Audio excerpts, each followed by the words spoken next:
Tak terasa 16 episode sudah drama ini tayang, dan episode ini menjadi penutup yang dibalut dengan cukup baik. Karena pada akhirnya sifat Gojin yang dulu pemarah, angkuh, emosional, over-idealis, dan sebagainya berubah jauh menjadi lebih baik. Semua itu tentu karena kebucinannya terhadap Shina yang mampu merubah sifatnya tersebut. Kebijaksanaan Gojin sangat terlihat jelas, di mana kali ini ia selalu mengambil keputusan dengan kepala dingin dan tanpa menyakiti orang lain. Karena Gojin juga sadar karena sifatnya yang dulu malah membuatnya memiliki banyak musuh dalam selimut yang selalu siap sedia untuk menusuknya dari belakang. Oke, sebelum kita masuk ke sinopsis episode terakhir ini, bantu channel Mimin ini dengan cara menekan tombol subscribe-nya ya, agar Mimin tetap semangat memberikan konten-konten menarik untuk kalian semua. Gomawo. Dalam pertemuannya, Sekretaris Jo menolak disalahkan atas kematian dari Oh Se-hee. Menurutnya, lebih baik Se-hee mati daripada harus menderita selama sisa hidupnya dengan menanggung seorang ayah yang sedang sakit, dan semua rasa sakit itu tidak akan pernah dimengerti orang yang cerdas dan berbakat seperti No Gojin. Yang padahal menurut Gojin, semua nasibnya adalah kesalahan dari Sekretaris Jo itu sendiri.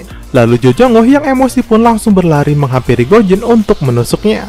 Tapi untunglah Segi yang sedari tadi bersembunyi mendengarkan, berlari untuk melindungi Gojin, lalu menghajar Sekretaris Jo hingga babak belur sampai kepolisian datang untuk menangkapnya. Usai kejadian itu, Gojin mengajak Segi ke rumahnya untuk mengobati luka di tangannya. Di sini Segi meminta maaf atas dosa-dosanya dulu, dan kini dia tahu kalau sebenarnya orang yang membuat adiknya Se-hee bunuh diri adalah Sekretaris Jo dari pengakuannya kepada Gojin. Gojin juga ikut meminta maaf karena menurutnya andai saja dia tidak mendesak Se-hee untuk membawa pacarnya mengakui kesalahannya, semua tidak akan pernah terjadi. Tapi kini Se-hee tidak mempermasalahkannya karena sudah membuka mata bahwa apa yang dilakukan Gojin memang benar. Esok paginya, Shina yang mendatangi Gojin merasa terkejut karena ada Segi di sana. Gojin pun menceritakan semuanya agar Shina mengerti kalau saat ini hubungan Gojin dan Segi sudah membaik. Lalu saat pergi ke kantor, Baek Soo yang menemui Gojin. Soo yang menjelaskan kesalahpahaman Gojin dulu, dan Gojin pun mengerti bahwa apa yang dilakukan Soo yang dahulu adalah demi dirinya. Namun saat ini Gojin meminta maaf karena dirinya yang sekarang berbeda dengan yang dulu dan tak bisa menjadi Gojin yang dulu saat bersama Soo Young. Gojin juga berharap Soo Young dapat mengerti, dan untunglah Soo Young memahami kondisi mereka berdua saat ini. Kemudian saat kembali ke kantor, ada seorang anak kecil yang menghalangi jalan Gojin karena dikejar keamanan. Rupanya anak itu adalah anak dari Ma Enjung yang mencari ibunya karena sangat merindukannya. Gojin pun langsung menghubungi Enjung, dan pertemuan antara ibu dan anak itu disertai tangis. Karena selama ini Enjung memang sudah tidak bertemu anaknya sejak lama.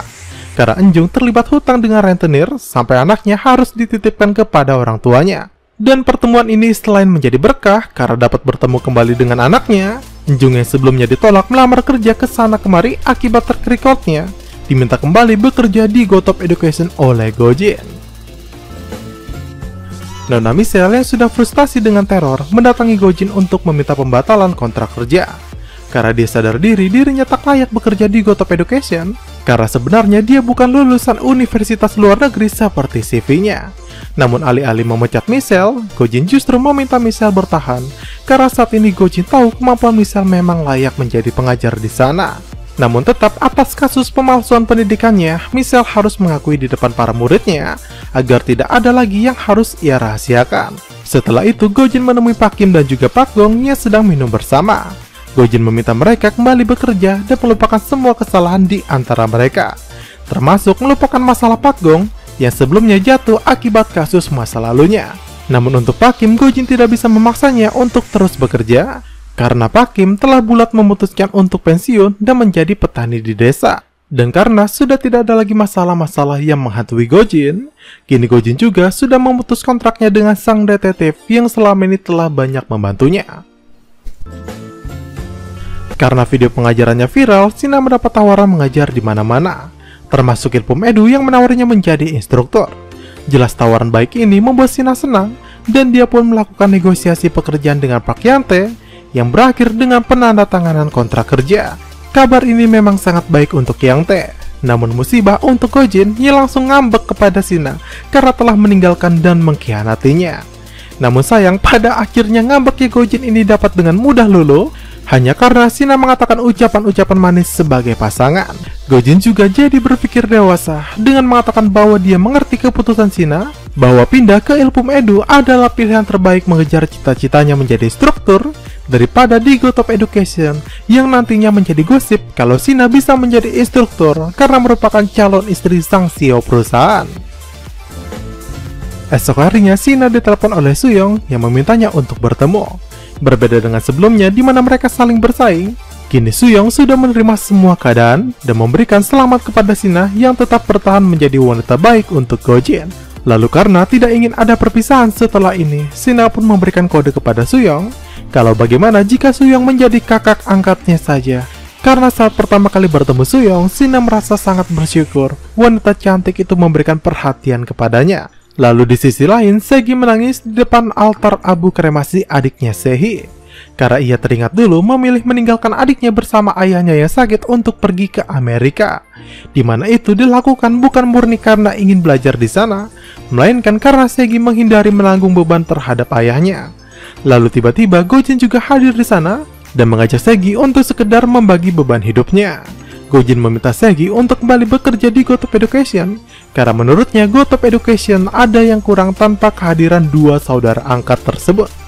Dan setelah bertemu dengan Gojin, Segi menemui ayahnya dan kini dia berjanji akan merawat ayahnya menggantikan Sehi sebagai tanggungan dosa-dosanya selama ini. Kini God of Education lebih cerah karena para karyawannya terlihat bahagia. Apalagi para mantan karyawan yang dulu mengundurkan diri termasuk para sekretaris kembali bekerja di sana. Ya, walaupun bagi Gojin agak sepi sih, karena Shina sudah bekerja di Ilpum Education. Tapi kendati demikian, keduanya masih tetap saling bertemu dan selalu bersama setelah pekerjaan mereka usai. Sampai suatu ketika, akhirnya Gojin pun memberanikan diri melamar Shina dan memberikannya cincin tunangan, di mana kali ini cincin tunangan tersebut asli, bukannya sandiwara seperti dulu. Dan sejak saat itu, hubungan keduanya pun semakin dekat dan mereka selalu menghabiskan waktu bersama. Di mana setelah hari-hari berlalu, mereka berdua tinggal bersama dan diperlihatkan foto keduanya mengenakan set pakaian pernikahan yang menandakan bahwa saat itu keduanya sudah resmi menikah. Dan drama ini pun berakhir sampai di sini.